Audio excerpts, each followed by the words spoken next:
Espero que tanto el canto como lo que he preparado para nosotros, para esta noche, nos sirva de estímulo, de crecimiento, por lo menos que podamos tener la misma sensación que tuvieron los discípulos cuando, encontrándose con Jesús, sintieron que se les abrió el entendimiento sobre las Escrituras. No pretendo yo que soy Jesús, pero los viernes, sobre todo el canto que cantamos al principio, me recuerda mis primeros años, meses, días en la iglesia adventista, ¿no? Y como no teníamos la iglesia adventista en el pueblo donde vivían mis padres, hacía como unos 13 kilómetros en bicicleta para estar ahí una horita con los hermanos. Y eran momentos tan agradables, me sentía tan a gusto llegar a la iglesia, no tanto por el esfuerzo de haber recorrido todos los kilómetros en bici, sino por el concepto del sábado. Fue impactante y todos los sábados tienen algo de recuerdo de aquellos momentos. Por lo menos así a mí me impactó a mí el sábado, ¿no? Y espero que sea así. El tema de hoy, probablemente después de escucharla, pensaréis que habré leído demasiado el libro de Eclesiastés esta semana, que parece que es un poco más pesimista, que no tiene una chispa positiva o alegre, que no nos estimula como otros temas tan agradables y tan bonitos.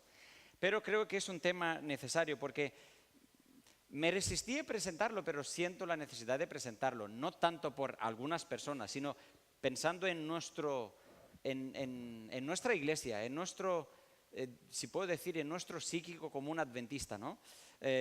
¿Por qué? Porque desde que yo conocí la iglesia, escuché dos palabras que son quizás como nuestro mantra, si puedo decir, ¿no? Reavivamiento y reforma. ¿Cuántos de vosotros, siendo adventistas, no habéis escuchado hasta ahora estas dos palabras, reavivamiento y reforma?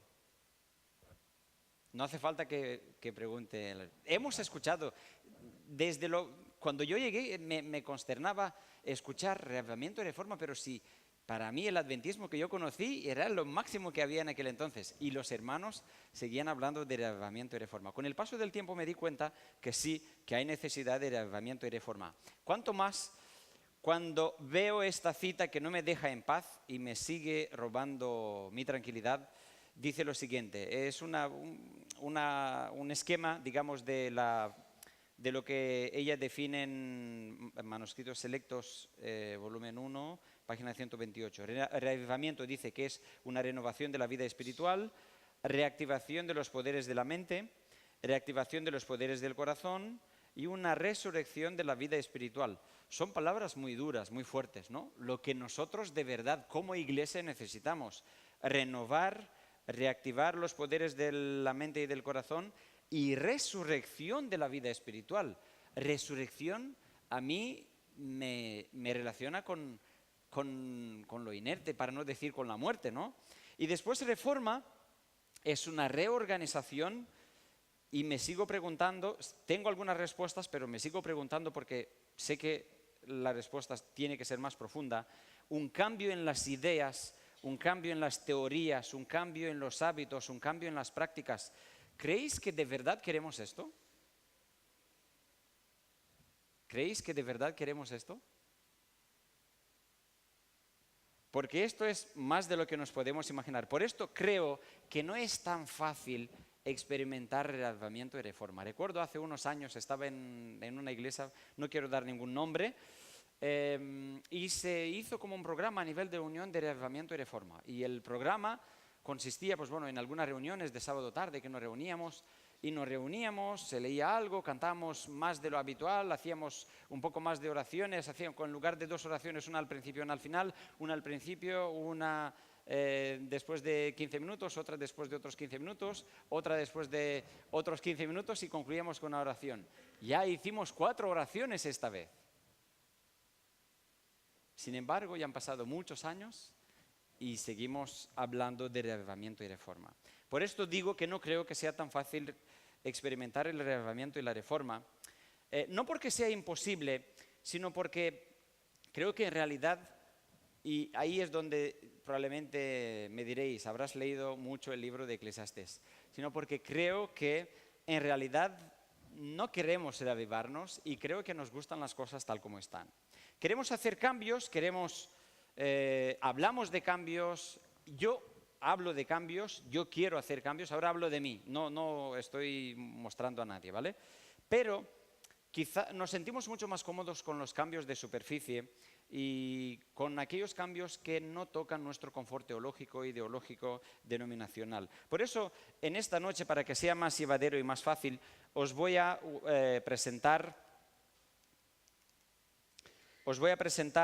un caso bíblico que creo que somos los candidatos perfectos a este caso y lo vais a ver enseguida, el por qué. ¿Conocéis al rey Josías? Uno de hecho, de todos los reyes, en cuanto el reino se divide en dos, 19 reinos en el sur y 20 en el norte, Josías, del reino del sur de Judá, es el único, junto con Ezequías, los únicos dos reyes de los cuales la Biblia habla en buenas palabras. Hay otros reyes que parece que tienen un buen comienzo, pero no terminan bien, terminan mal. Por esto de ellos dos se dicen que fueron como David. Pero hablando de la historia de Josías, si recordáis, Josías aparece con un llamado y una misión profética. En Primera de Reyes 13, en la situación de Roboam, hay una profecía, dice: he aquí que a la casa de David nacerá un hijo que se llamará Josías. Como que hay más de 200 años de diferencia, ¿no? Con tanto tiempo de adelanto que cuando tú nazcas sientas que hay una profecía, que tú has nacido y has aparecido con un llamado profético. Esto no sé, me conmueve muchísimo. Pero este caso de Josías lo veo más que una historia que gusta mucho a los jóvenes, porque trata de un relato de un joven que cambia la historia de Israel y deja una huella en la historia de Israel, la historia que iba así a gran velocidad hacia abajo, y el joven, el chaval, se atreve a cambiar este rumbo, por lo menos por un tiempo. Y dice el texto bíblico que con 16 años comenzó a buscar a Dios de su padre. Y es interesante que tuvo un abuelo muy idólatra. Si conocéis quién era Manasés, os voy a leer solo un versículo. Dice: pero Manasés indujo a Judá y a los habitantes de Jerusalén a obrar peor que las naciones que Yahvé había destruido delante de los hijos de Israel. Imaginaos qué background tiene Josías. ¿Quién era tu abuelo? Pues mi abuelo, la peor referencia que existe entre los reyes de Israel es mi abuelo. Y sobre su padre, Amón, dice que 22 años cuando comenzó a reinar, reinó 2 años en Jerusalén, hizo lo malo ante los ojos de Yahvé, como había hecho su padre Manasés. Pues Amón ofreció sacrificios a todos los ídolos de talla que su padre Manasés había hecho y los sirvió. Su abuelo idólatra, su padre idólatra. Sin embargo, Josías elige otra historia, otro rumbo para su vida. Con 16 años comienza a buscar. Os decía antes que no es solo una historia. Personalmente veo esta historia de Josías como un relato paradigmático respecto al tipo de reavivamiento y reforma que quizás necesitamos, con sus pros y con sus contras, con sus momentos que nos llaman la atención y con sus momentos que nos advierten.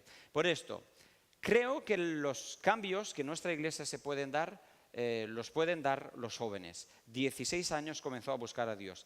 4 años más tarde, al buscar a Dios, entender, conocer a Dios, entender qué es lo que espera Dios de él y asumir la responsabilidad de compartir aquello y en lo que dependía de él como rey, implementar aquellos cambios, dice que a sus 20 años limpió a Judá y a Jerusalén de idolatría. En el año 12, haremos como un maratón de la Biblia, ¿vale? Dice: en el año 12 comenzó a purificar a Judá y Jerusalén de todos los lugares altos, las aseras, los ídolos de talla, las imágenes de fundición. Fijaos que no era solo cuestión, bueno, hermanos, vamos a hacer más oraciones que hasta ahora. Había muchas cosas que cambiar. Demolieron en su presencia los altares de los Baales, taló los pilares del sol que había sobre ellos, quebró las aseras, los ídolos de talla, las imágenes de fundición y las redujo a polvo, que esparció sobre los sepulcros de los que habían ofrecido sacrificios a ellos. Quemó además los huesos de los sacerdotes sobre sus altares y purificó así Judá y Jerusalén. De hecho, había una profecía, él sin saber estaba cumpliendo aquello. Y en las ciudades de Manasés y de Efraín y de Simeón y de Neftalí, eso me parece aún más impactante. Y quizás no nos llama la atención, pero si recordáis, el reino estaba dividido. Él era el rey del sur. Ahí habían solo dos tribus, bueno, tres podríamos decir, Leví, Judá y Benjamín. Entonces él no se atreve solo a reformar donde estaba ahí su casita, ¿vale? Y su influencia. En las ciudades de Manasés, de Efraín, de Simeón y de Neftalí. De hecho, es el único rey que se atreve a intentar a producir un cambio en todo el territorio de Palestina de aquel entonces. Y en las ciudades así, destruyó los altares, hizo pedazos las aseras, los ídolos de talla y los sedujo a polvo y taló todos los pilares del sol por toda la tierra de Israel y regresó a Jerusalén con 20 años. Con 16 busca al Señor y con 20 es capaz de iniciar todo lo que estáis escuchando. Yo cuando leo este relato, tanto en Reyes como en Crónicas, no sé, por un lado me motiva, porque digo, bueno, todavía no he pasado de los años que tenía Josué, pero cuando pienso que ya este año cumplo 38 años, digo, bueno, me quedan pocos años, ¿no? Pero fijaos que quizás sea la ventaja de la edad, en este caso, la posibilidad de producir cambios en su historia y en la historia de su pueblo, porque está quizás más libre de prejuicios, más libre de ideas, de conceptos, de las tradiciones. A los 26 años, dice el texto bíblico, que repara y restaura el templo. Y ahí es donde, dice el libro, que encontró, mientras estaban arreglando el templo, encuentran un libro perdido, el libro de la ley que estaba perdido en el templo. No tenemos tiempo para entender el significado, pero pensad un poco, en la casa de Dios se pierde el libro de la ley. Eso es tremendo, ¿no? Cuando sacaban el dinero recaudado en la casa de Yahvé, el sacerdote Hilcías halló el rollo de la ley de Yahvé dada por Moisés. Fijaos dónde estaba el rollo de la ley.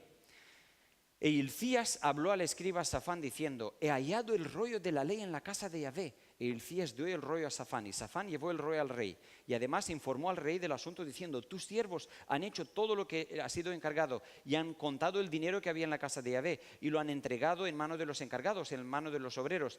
Y el escriba Safán informó también al rey diciendo, el sacerdote Hilcías me entregó un rollo.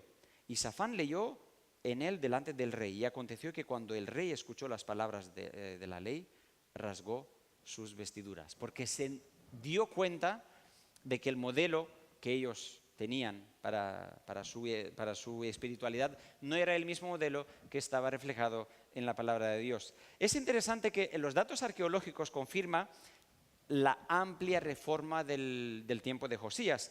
Demuestran una difusión de la alfabetización en Judá. Fue un tiempo de educación y reforma social. El libro de la ley aparece como un nuevo código de derechos y obligaciones individuales para todo el pueblo de Israel.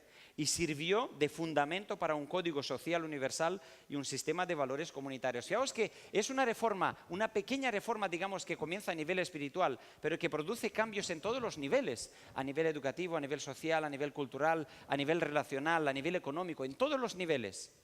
Después, en cuanto ve cuál era el modelo y qué es lo que ellos habían vivido a lo largo de la historia, se siente motivado y busca el consejo del profeta de Dios, en este caso de una profetisa Hulda. Dice, id y consultad a Yahvé por mí y por el remanente de Israel y de Judá acerca de las palabras del rollo que ha sido hallado. Porque grande es la ira de Yahvé que se vuelca contra nosotros, porque nuestros padres no guardaron las palabras de Yahvé para obrar conforme a todo lo escrito en este rollo. Entonces Hilcías y los del rey fueron a la profetisa Hulda, mujer de Salum ben Tocat, hijo de Asra, guardián del vestuario, la cual moraba en el segundo sector de Jerusalén, y hablaron con ella del caso. No solo esto, avanza más después de haber percibido el feedback por parte del Señor.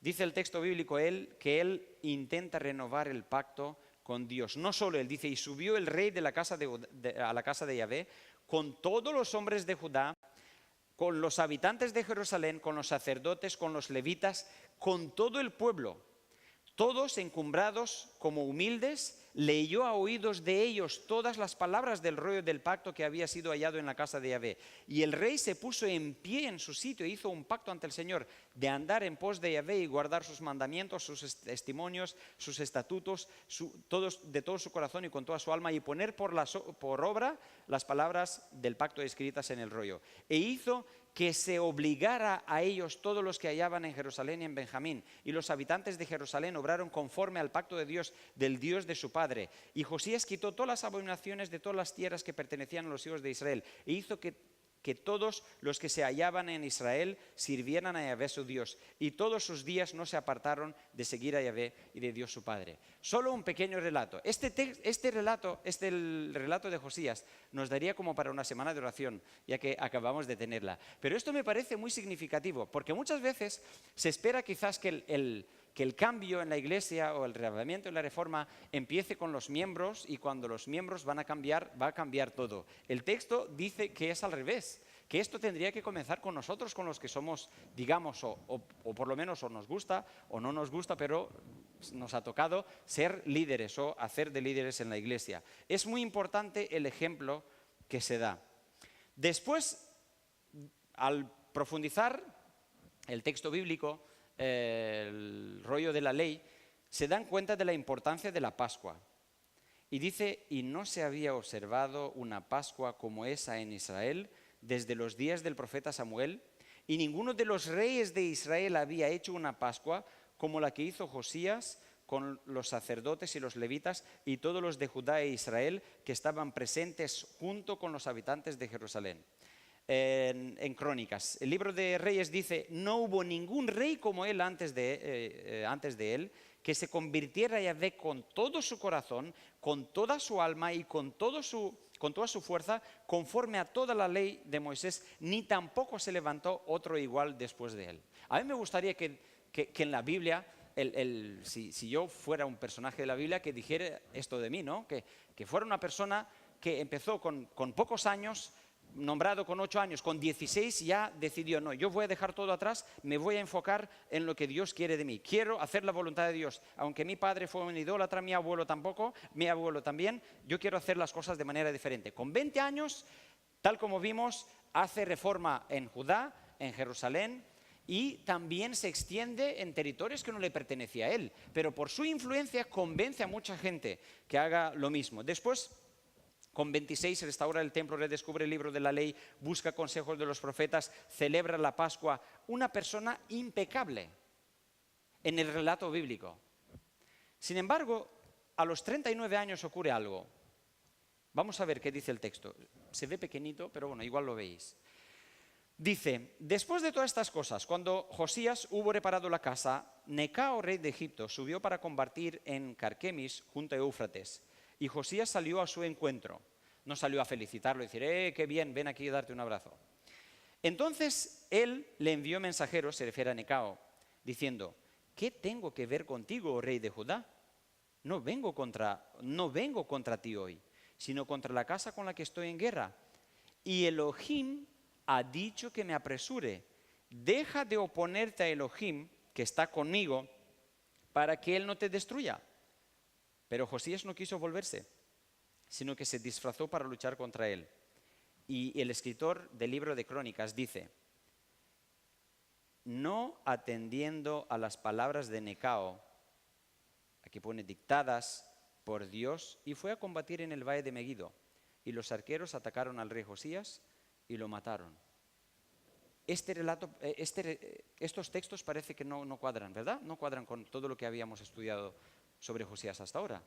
Porque al empezarlo todo y hacerlo todo tan bien, y encima, cuando va a la profetisa le dice, mira, lo que va a ocurrir es que tú, por tu actitud y por tu decisión, o por tus decisiones, tú morirás en paz. Y en este caso, él no muere en paz, él muere en una guerra que ni siquiera era suya. Pero lo más triste es lo que dice el escritor de Crónicas, que el rey Necao, que era el rey de Egipto, que subió para hacerle guerra a los babilonios, que no tenía nada que ver con la tierra de Israel, subió para hacer una guerra con unos enemigos y Josías se pone entre ellos. Y él le dice, además, le dice, Elohim me ha dicho que me apresure, deja de oponerte a Elohim que está conmigo para que él no te destruya. Pero Josías no quiso volverse, sino que se disfrazó para luchar contra él, no atendiendo a las palabras de Necao dictadas por Dios. ¿Cómo puede ser que una persona que empieza tan bien, y no me digáis, no, es que así lo son los jóvenes? Aquí no se trata ya, con 38 años, con 39 años, ya no era Josías tan joven, de acuerdo con el significado cronológico de aquel entonces o de aquel contexto histórico. Ya era una persona que ya tenía una cierta experiencia en la fe, cierta experiencia en dirigir el imperio, cierta experiencia a nivel político, a nivel relacional. Pero parece que este texto no tendría que estar en la Biblia, pero está en la Biblia llamándonos la atención y respondiendo a las preguntas. ¿Por qué murió Josías después de haber hecho tantas reformas en el pueblo de Israel? Estas son mis respuestas de lo que he entendido de la Escritura. En primer lugar, creo que Josías tenía una imagen exclusivista y etnocéntrica sobre Yahvé. ¿Cómo que Yahvé Elohim hable a través de un pagano, de Egipto? ¿Elohim puede hablar a través de Egipto? ¿A través del rey de Egipto? Porque no quiso aceptar que Elohim podía hablar y relacionarse con los que no eran israelitas, porque es más fácil hacer reforma exterior y olvidarse de la reforma personal, y en este caso la imagen que tenía sobre Dios, y porque su imagen sobre Elohim se había convertido en un ídolo que limitaba a Elohim y le impidió reconocer la voluntad de Dios. Por esto creo que somos el candidato ideal para que seamos considerados el pueblo Josías de nuestro tiempo. Voy a hacer un repaso rápido, para que veáis que esta historia se parece tanto a la nuestra. Empezó con un llamado profético, Josías. Yo creo que esta iglesia llegó a la existencia por un llamado profético. Es mi convicción, como una persona que viene de fuera y después de por lo menos 20 años, 22 años ya desde que me bauticé en esta iglesia, 24 años que conocí la iglesia adventista, sigo siendo ilusionado y agradeciéndole a Dios por haberme permitido conocer el adventismo. Después, el pueblo adventista, si puedo decir así, desde su pequeñez, desde siendo muy pequeño, siendo niño, si podemos decir así, buscó a Dios. Y me gusta la historia de los pioneros de la iglesia, jovencitos, todos expulsados de sus iglesias, que si nos imaginamos gente que tenía muchos años, no eran todos jóvenes.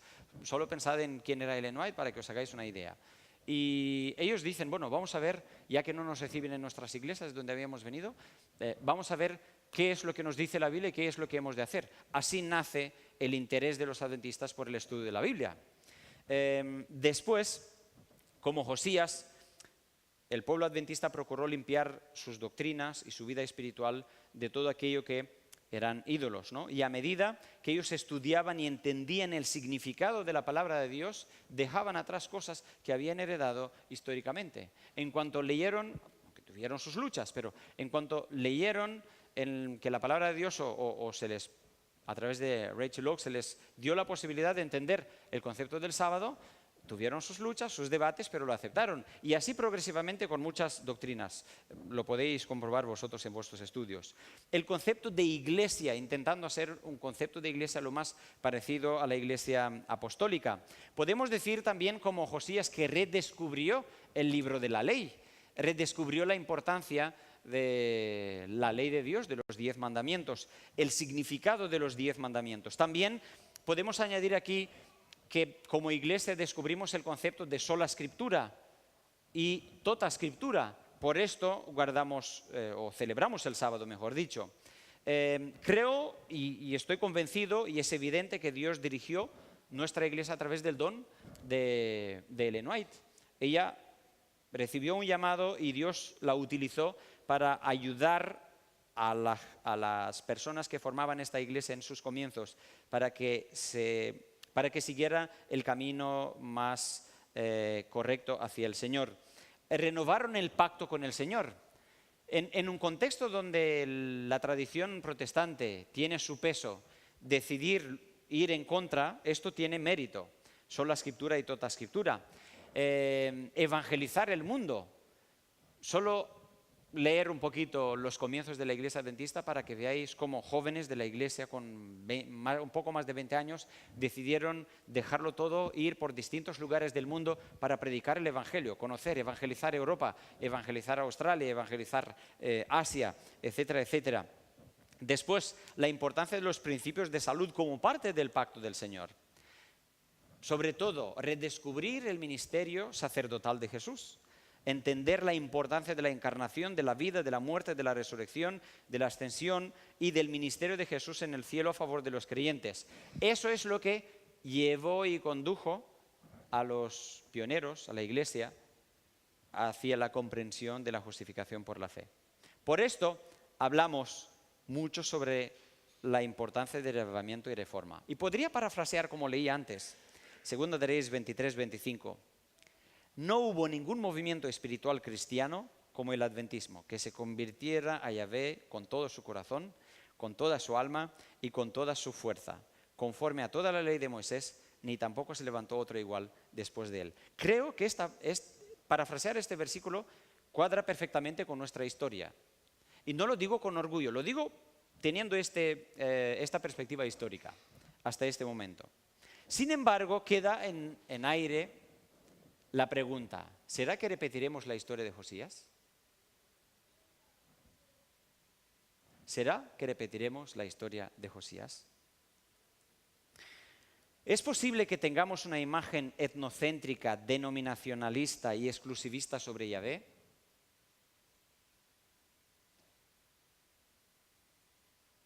Yo sé por qué he elegido ser adventista. Y si alguien quiere entender otra cosa diferente de lo que digo a través de estas palabras, que no la entienda. ¿Es posible que la imagen que nosotros nos hicimos sobre Yahvé, sobre la Iglesia, sobre nuestra unicidad como pueblo, sobre nuestra comprensión de las profecías, sobre la descripción sobre cómo serán los eventos finales de este mundo, sobre lo que somos, sobre lo que hacemos, sobre lo que tenemos, se haya convertido en un ídolo que nos impide reconocer nuestra verdadera condición y voluntad ante Dios? ¿Será posible? Creo que es bueno que nos preguntemos esto. ¿Es posible que en realidad huyamos de reavivamiento y reforma, aunque tengamos en nuestra narrativa de una forma casi obsesiva este concepto, reavivamiento y reforma? ¿Sabes qué? Es interesante que con la reforma, ya hablamos del año de la reforma a partir de octubre, ¿no? Cuando en las iglesias de Alemania comenzó el movimiento de la reforma, y después se ha ido extendiendo poco a poco, existió otro movimiento que se llama Contrarreforma, que era nada más una reforma en contra de la reforma. La gente se resistía y estaban dispuestos de hacer cualquier otra innovación menos cambiarse de acuerdo con la palabra de Dios. Mantener o adormecer o mantener ahí los sentidos adormecidos para que no nos moleste, ¿no? Concluyo con una cita, que igual la habréis oído y la habéis escuchado. En las iglesias adventistas del séptimo día habrá una manifestación maravillosa del poder de Dios, pero no obrará en favor de aquellos que no se han humillado ante el Señor ni abierto la puerta del corazón mediante la confesión y arrepentimiento. En la manifestación de este poder, que ilumina la tierra con la gloria de Dios, solo verán algo que en su ceguera considerarán peligroso, algo que despertará sus temores y se afirmarán para resistirlo. Debido a que el Señor no actúa de acuerdo con sus ideas y expectativas, se opondrán a la obra. Yo quiero enfatizar esta frase de aquí. Debido a que el Señor no actúa de acuerdo con sus ideas y expectativas, se opondrán a la obra. ¿Por qué? Dicen, ¿no debiéramos nosotros conocer el Espíritu de Dios cuando hemos estado en la obra por tantos años? Aquí está hablando de personas que tienen responsabilidades. Está hablando de mí, que soy pastor, está hablando de ancianos, está hablando de todos los que tienen responsabilidades. ¿Será que esta historia tenga que ver algo con nosotros? Lo pregunto Y quiero concluir con una historia que escuché aquí en el mes de septiembre del 2006, estando yo escuchando el sermón del pastor Gavin, que era capellán en aquel entonces. Y la historia que él nos decía al principio de curso era la de cómo está la mariposa en mis manos. ¿Alguien de vosotros recuerda? ¿Le recuerda a él predicando? No recuerdo de lo que habló, pero sí que recuerdo esta historia. La historia me parece tan buena y espectacular relacionada con lo que hablamos esta noche.